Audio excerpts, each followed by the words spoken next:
Hello guys, तो स्वागत है आप सभी का शैडो मांगा रिकैप में। लास्ट एपिसोड में अपन सभी ने देखा था एंसेस्टर पर्पल ग्रीन होलैंड आ गए होते हैं। वहाँ की एनर्जी को महसूस करते हुए एंसेस्टर बोल रहे होते हैं कि एक बात तो माननी पड़ेगी, यहाँ की जो एनर्जी है ना वो बहुत ही कमाल की है।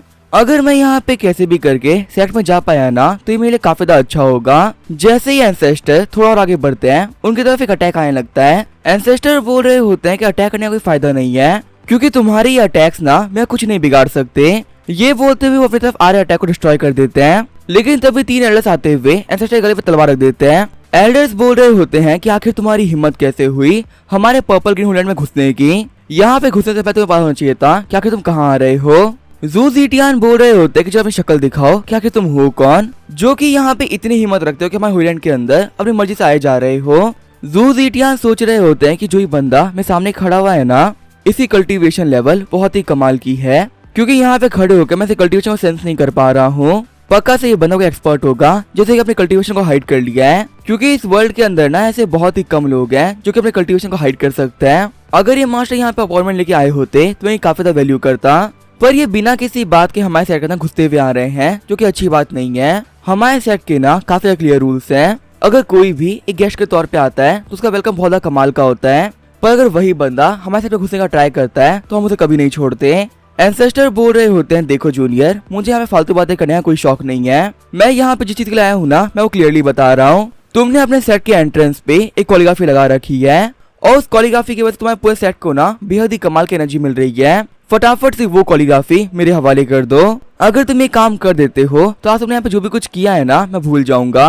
तुम्हारे उन किए हुए अटैक्स के लिए ना मैं बुरा नहीं मानूंगा। चिढ़ते हुए एल्डर बोल रहा होता है, होली लॉर्ड, ये बंदा काफी ज्यादा एरोगेंट है। इस बंदे को क्लियरली पता है कि इसने कितनी बड़ी गलती करी है, लेकिन फिर भी ये फालतू बातें कर रहा है। यहाँ पे ये बात तो ऐसे कर जैसे कि हम लोगों ने कोई बहुत ही बड़ा क्राइम कर दिया हो, लेकिन हमारे ही घर के अंदर हमसे बिना पूछे एंटर कर गया और अभी हमसे ना हमारी कोरियोग्राफी चोरी करने की बात कर रहा है। लेकिन यहाँ पे इस चीज को भी ये कितना प्राउडली बोल रहा है ना, जैसे कि ये हमारे कोई फेवर कर रहा हो। मैं तो यहाँ पे यही कहूंगा कि इस बंदे को हमें खत्म कर देना चाहिए। ऐसी हरकत हम किसी एम्पर की ना सहे तो आखिर ये बंदा ही कौन है। तो अभी वहाँ पे उन एल्डर की बातों को सुनते हुए एंसेस्टर हंसने लगते हैं। एंसेस्टर बोल रहे होते हैं कि मुझे कल्टीवेशन करते हुए ना सालों बीत चुके हैं, लेकिन सच में मुझे पहली बार ना कोई इतना हिम्मत वाला बंदा मिला है जो कि कह रहा है कि वो मुझे मार देगा। देखो जूनियर, तुम्हें पता है कि तुम्हारे मेरे पावर लेवल में कितना अंतर हो सकता है, लेकिन फिर भी यहाँ पे इतना कुछ बोलना, इससे ना यहाँ पे 2 चीजें प्रूव हो रही है। या फिर तुम एक बहुत ही ब्रेव इंसान हो या फिर कोई बेवकूफ हो जो कि अभी रियलिटी को ना एक्सेप्ट नहीं कर पा रहा। भले जो स्वॉर्ड है वो तुम लोगों के हाथों में है, लेकिन यहाँ पे खतरे में ना मैं नहीं बल्कि तुम ही लोग हो। जब तक मैं प्यार से बात कर रहा हूँ ना तुम लोगों के लिए काफी ज्यादा अच्छा है,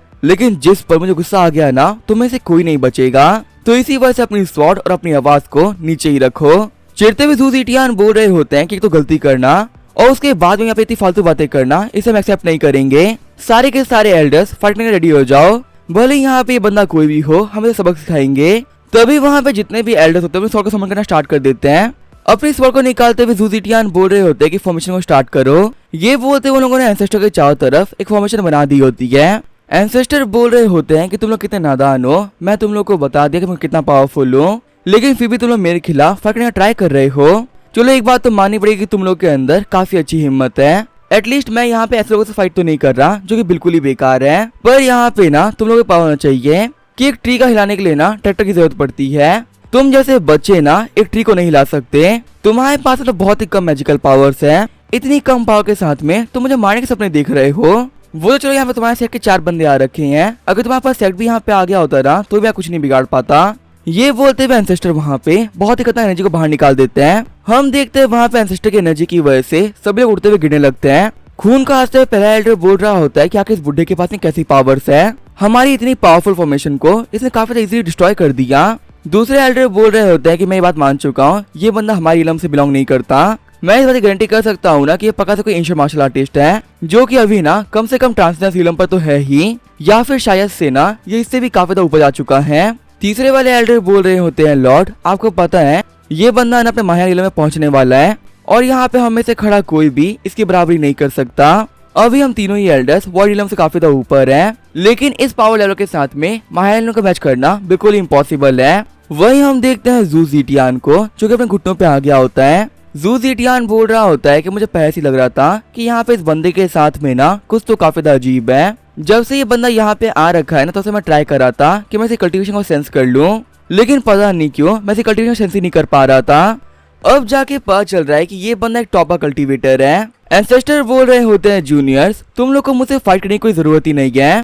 मैंने यहाँ पे तुम सभी लोगों को ना एक बहुत ही कमाल का ऑप्शन दे रखा है, और वो ऑप्शन ना अभी भी तुम लोग के पास में ही है। अगर तुम उस कॉलीग्राफी को हमको लाके दे देते हो तो सब कुछ क्लियर हो जाएगा। अगर तुमने थोड़ी देर पहले ही मुझे वो लाके दे दिया होता तो तुम्हें मार भी नहीं पड़ती, लेकिन अब यहाँ पे तुम लोग को पता चल चुका है कि मैं कितना पावरफुल हूँ। तो देखो यहाँ पे मुझसे फाइट करने का कोई सेंस ही नहीं बनता। फटाफट इस कॉलीग्राफी को लाके मेरे को दे दो, वरना ना चाहने के बावजूद भी तुम्हारे में चीजों को काफी मुश्किल करना होगा, और तुम लोग को पीटते हुए ना मुझे भी काफी बुरा लगेगा, क्योंकि अगर देखा जाए ना तो तुम लोगों ने यहाँ पे कुछ भी गलत नहीं किया जिसकी वजह से तुम लोग को पीटा जाए। और ऊपर तुम लोग जो पोजीशन है ना वो भी काफी हाई है। अगर तुम्हारे बच्चों ने तुम लोग को मार खाते हुए देख लिया तो आखिर वो यहाँ पे क्या सोचेंगे कि जिनका ऐसा बनने के लिए वो कल्टीवेट कर रहे हैं वो खुद ही मार खा रहे हैं। जू ज़िटियान सोच रहा होता है कि एक बात तो कहनी पड़ेगी, ये बंदा पावरफुल तो है, लेकिन साथ ही ये बंदा ना काफी एरोगेंट भी है, और मैं ये चीज क्लियरली देख सकता हूँ कि किस चीज को लेके ये हमसे काफी नाराज भी है। पर जहाँ तक कि मुझे याद है काफी दिनों से हमने किसी को भी ऑफेंड नहीं किया, और ऊपर से ये आर्टिफैक्ट जो हमसे मांग रहा है ना ये हमें सीनियर ने दिया था। इतना इजीली आर्टिफैक्ट मैं किसी को भी नहीं दूंगा। जू ज़िटियान बोल रहा होता है कि तुम्हारे लिए वो चीज ना कॉलीग्राफी होगी, और एक ऐसी चीज होगी जो कि सबको एनर्जी दे रही है, लेकिन यहाँ पे मेरे लिए ना वो सिर्फ एक कॉलीग्राफी ही नहीं है। अगर मैं यहाँ पे तुम्हें बता भी देता हूँ तो भी तुम्हें समझ में नहीं आएगा कि उसकी कीमत क्या है। रियलिटी तो ये है कि हमें एक कॉलीग्राफी एक बहुत ही इंपॉर्टेंट इंसान ने दी है, और भले ही मैं एक बार के लिए अपनी चीज तुम्हें दे भी देता, लेकिन उनकी दी हुई चीज ना मैं तुम्हें नहीं दूंगा, भले इसके लिए मुझे मरना ही क्यों ना पड़े। ये हमारे जिकिन लैंड का सबसे बड़ा होली ऑब्जेक्ट है, इसके लिए ना मैं इतना इजीली गिव अप नहीं करने वाला। तुम्हारी कल्टीवेशन कितनी ग्रेट है या फिर तुम कितने पावरफुल हो मुझे से कोई फर्क नहीं पड़ता, जितने अटैक्स करने हैं कर लो। जब तक कि मैं जू ज़िटियान यहाँ पे जिंदा हूँ ना मैं इस अटैक को सहता रहूंगा, और अपनी आखिरी सांसों तक इस आर्टिफैक्ट को प्रोटेक्ट करूंगा। ये आर्टिफैक्ट सीनरी का एक गिफ्ट है, और ये मेरे लिए ना मेरी जान से काफी ज्यादा इंपॉर्टेंट है। इतना इजीली ना तुम इसे लेकर नहीं आ सकते, और अगर मैं यहाँ पे मर भी गया ना तो भी कोई बात नहीं, मुझे पता है कि मैं रिवेंज लेने के लिए सीनियर ही है, और इस बात से फर्क नहीं पड़ता कि तुम्हारी कल्टीवेशन कितनी ग्रेट है, या फिर तुम्हारे पास में तुम्हारे से कल्टीवेटर्स की पूरी एक आर्मी ही क्यों ना हो, सीनियर ही तुम सभी लोगों को ना एक सेकंड में धूल बना देंगे। एंसेस्टर्स सोच रहे होते हैं कि यहाँ पे ये बंदा ना काफी एरोगेंटली बात कर रहा है, अगर किसी के पास में बैकअप नहीं होता तो वो घुटने टेक देता है। लगता है कि पक्का से इस बंदे के पास में कोई बहुत ही कमाल का बैकअप है, इसी वजह से कब से यहाँ पे मैं टाइम भी वेस्ट कर रहा है। जितना यहाँ पे बोल्डली बात कर रहा है ना बिना बैकअप के, कोई इतना अच्छे से बात ही नहीं कर सकता। जू ज़िटियान बोल रहा होता है कि अब ये अटैक हमसे ज्यादा पावरफुल अटैक है, अपनी जितनी पावर है ना मैं इस अटैक में लगा रहा हूँ, देखते हैं कि इस अटैक को तुम कैसे रोकोगे। ये बोलते अपनी स्वॉर्ड को आगे फेंक देता है। हम देखते हैं सारी स्वॉर्ड्स ने मिलके एक फॉर्मेशन बना दी होती है, और उस फॉर्मेशन की वजह से आसमान के अंदर से एक बहुत ही बड़ी स्वॉर्ड बाहर निकल रही होती है। जू ज़िटियान बोल रहे होते हैं कि हमारे पर्पल ग्रीन होलैंड का सबसे ज्यादा पावरफुल अटैक है। इससे पहले भी हमारे होलैंड के ऊपर बेहद ही कमाल के अटैक हुए हैं, लेकिन हर बार हमारे इस अटैक ने हम लोग को प्रोटेक्ट किया है। देखते हैं कि आज हमारा ये अटैक हमें बचा पाता है या फिर नहीं। हम देखते हैं एंसेस्ट्री की तरफ स्वॉर्ड के फॉर्म में ड्रैगन आगे बढ़ रहा होता है। जू ज़िटियान बोल रहा होता है कि ये हमारी ड्रैगन स्वॉर्ड जिसके अंदर ना ब्लैक ड्रैगन की स्पिरिट है। एंसेस्टर बोल रहे होते हैं तो अच्छा ये है तुम्हारी ड्रैगन स्वॉर्ड जिसके अंदर ब्लैक ड्रैगन की स्पिरिट है। वैसे मैं तुम लोग के कमाल की बात बताऊं क्या, मेरे पास में भी ना एक बहुत अच्छी स्वॉर्ड है जो कि तुम्हारी भी स्वॉर्ड से ना बेहद कमाल की है। ये है मेरी द जेड बोन स्वॉर्ड। काफी साल से मेरी स्वॉर्ड को ना एक अपोनेंट नहीं मिल पाया था, लेकिन फाइनली अब इसको एक अच्छा अपोनेंट मिल ही गया। देखते हैं कि तुम्हारी ये स्वॉर्ड मेरी स्वॉर्ड के ना कितने अटैक झेल पाएगी। ये बोलते हुए एंसेस्टर लगातार बहुत सारे अटैक कर देते हैं। हम देखते हैं एंसेस्टर के लगाए हुए कट की वजह से ड्रैगन की बॉडी कटने लगती है। शॉक होते हुए जू ज़िटियान बोल रहा होता है कि आखिर ये कैसे पॉसिबल हो सकता है, आज से पहले हमारे ब्लैक ड्रैगन को कोई इंजर्ड नहीं कर पाया था,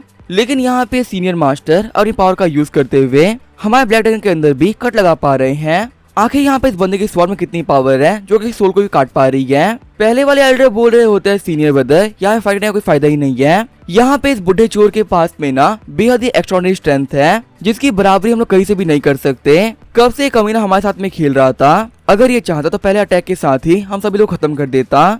इतने स्ट्रॉन्ग एनिमी से हम लोग के लिए फाइट करना इम्पॉसिबल है। दूसरे एल्डर ही बोल रहे होते हैं कि हम नहीं जीत सकते। मुझे तो यहाँ पे ये भी लग रहा है ना कि हमने इस बंदे को ऑलरेडी काफी ज्यादा ऑफेंड कर दिया है। अभी तो ये हमसे सिर्फ एक कोरियोग्राफी ही मांग रहा है, लेकिन अगर गलती से भी ना ये और गुस्सा हो गया और अगर कहीं इसने हमारे सेक्टर पर अटैक कर दिया तो फिर हम लोग को बचाने वाला कोई नहीं होगा। इसी वजह से सेक्रेटर ये जो भी कुछ मांगा इसको दे दो, इसका यहाँ पे ना हमारे लिए खतरे से खाली नहीं है। जू ज़िटियान बोल रहे होते हैं ठीक है, मैं यहाँ पे हार तो नहीं मानूंगा, लेकिन मेरे पास इससे काफी अच्छा आइडिया है। मैं अपने इस लास्ट अटैक के अंदर अपना सब कुछ डाल दूंगा, और अगर मैं फिर भी फेल हो गया ना तो भी कोई बात नहीं, बस मैं मारा जाऊंगा। मुझे मरते वक्त भी ना इस बात की काफी खुशी रहेगी कि मैंने हार नहीं मानी। ये बोलते हुए पूरी एनर्जी का यूज करते हुए ज़ूज़ीटियन अटैक कर देता है। तभी वहाँ पे आसमान से एक बहुत ही बड़ी स्वॉर्ड एंसेस्टर पर अटैक करने के लिए आगे बढ़ती है।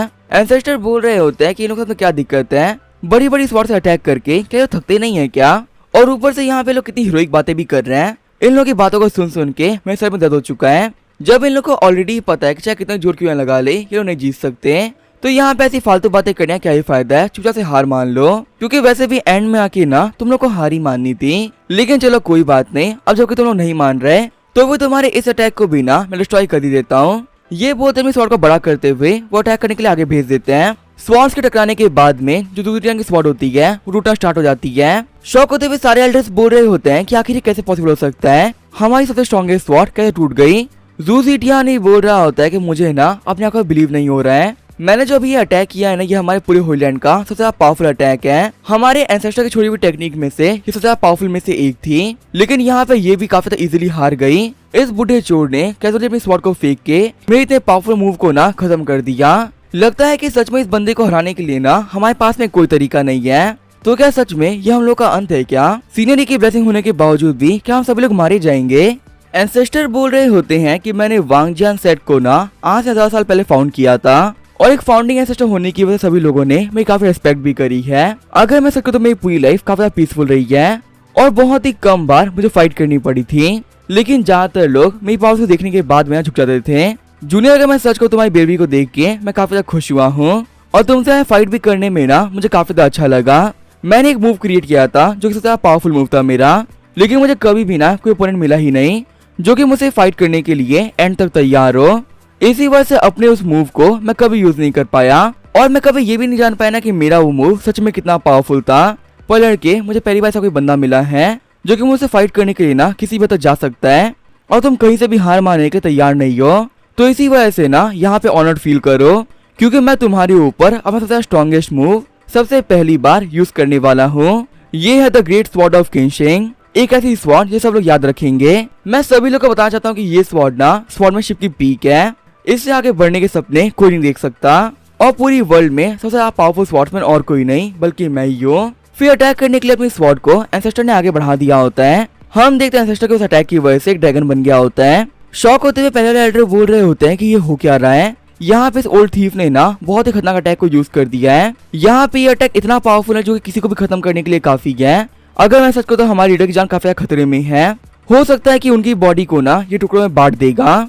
दूसरे वाले एल्डर बोल रहे होते हैं, ब्रदर होली मास्टर साइड में हट जाइए, अगर वो अटैक गलती से आपको टच कर गया है ना तो आप मारे जाओगे। मैं मानता हूँ कि वो कोरियोग्राफी हम लोग के लिए काफी ज्यादा इंपॉर्टेंट है, लेकिन आपकी जान ना हमारे लिए सबसे ज्यादा इंपॉर्टेंट है। अगर यहाँ पे आपको कुछ भी हो गया तो उन बच्चों का क्या होगा? प्लीज उन बच्चों के लिए साइड में हट जाइए। ज़ूज़ीटियन सोच रहा होता है कि ये अटैक ना काफी ज्यादा पावरफुल है। मुझे डर है कि मेरी बॉडी पे लगने के बावजूद इसकी पावर है वो खत्म नहीं होगी, और अभी मेरे जस्ट पीछे ना मेरा पूरा सेक्ट है, और गलती से भी अटैक वहाँ चला गया तो बहुत सारे बच्चे मारे जाएंगे, और ये चीज होते हुए मैं नहीं देख सकता। एक काम करता हूँ, मैं साइड में चला जाता हूँ, जिससे कि मेरी बॉडी पे लगने के बाद में ये अटैक ना कहीं और चला जाए, मेरे सेट के ऊपर ना जाए। ये सोचते हुए ज़ूज़ीटियन साइड में जाने लगते हैं। एंसेस्टर बोल रहे होते हैं कि भाग कर रहे हो, अबे तुम काफी बड़ी बड़ी बातें कर रहे थे कि तुम ये कर दोगे वो कर दोगे, और तुम मुझे कोरियोग्राफी नहीं दोगे, भले इसके बदले मर जाओगे। अब जबकि तुम्हारे मरने का वक्त आ चुका है तो तुम भाग रहे हो। वैसे मैं बताऊं, मेरा ये अटैक ना काफी ज्यादा खतरनाक है। जब तक ये अपने टारगेट को मार नहीं देता ये उसके पीछे लगा रहता है। तुम जहाँ तक भाग सकते हो ना भाग जाओ, भले तुम इस वर्ल्ड के एंड तक भाग जाओ, लेकिन ये अटैक ना तुम्हारा पीछा करेगा और तुम्हें खत्म भी कर देगा। तो अभी हम देखते हैं वहाँ पे एक बहुत ही बड़ा बैरियर बन गया होता है, जिसे लगने के बाद में वो अटैक गायब हो जाता है। शॉक होते ज़ूज़ीटियन सोच रहा होता है कि यहाँ पे ये क्या हो गया। वही एंसेस्टर बोल रहे होते हैं कि ये क्या था, आखिर जो मेरा अटैक था वो गायब कैसे हो गया, ये तो थोड़ा पावरफुल अटैक था ना। शॉक होते ज़ूज़ीटियन बोल रहा होता है कि मैं तो यहाँ मरने के रेडी था, लेकिन पता नहीं कहाँ से मेरे ऊपर ना ये प्रोटेक्टिव बैरियर आ चुका है, और देख के लग रहा है कि ये बैरियर काफी ज्यादा पावरफुल है। मैं यहाँ पे सेंस कर पा रहा हूँ कि इस बैरियर के अंदर ना डिवाइन एनर्जी है। पहले वाले एल्डर बोल रहे होते हैं ब्रदर होली लॉर्ड, अब यहाँ पे हम लोग को ना कुछ नहीं होगा, हमें बचाने वाला ना आपके सर के ऊपर आ चुका है। हम देखते हैं ज़ूज़ीटियन के ऊपर इचन का स्क्रोल आ गया होता है। ज़ूज़ीटियन बोल रहा होता है कि ये तो वही स्क्रोल है जो कि मैं सीनियर ई ने दिया था। लगता है कि उनके बिहाफ में ये मुझे प्रोटेक्ट कर रहा है। मुझे पता था कि सीनरी के रहते हुए कोई हमारा कुछ नहीं बिगाड़ सकता, इसी वजह से हार मानने के लिए ना मैं रेडी नहीं था। और मैं ये बात कह सकता हूँ कि मैंने हार ना मान के बिल्कुल सही किया है, क्योंकि हमारे सीनरी के एक आइटम के भी रहते हुए ये बुढ़ा हमारा कुछ नहीं बिगाड़ पाएगा। अब इसका क्या होगा वो हम देखेंगे नेक्स्ट एपिसोड में। तो तब तक के लिए बाय और स्टे ट्यून।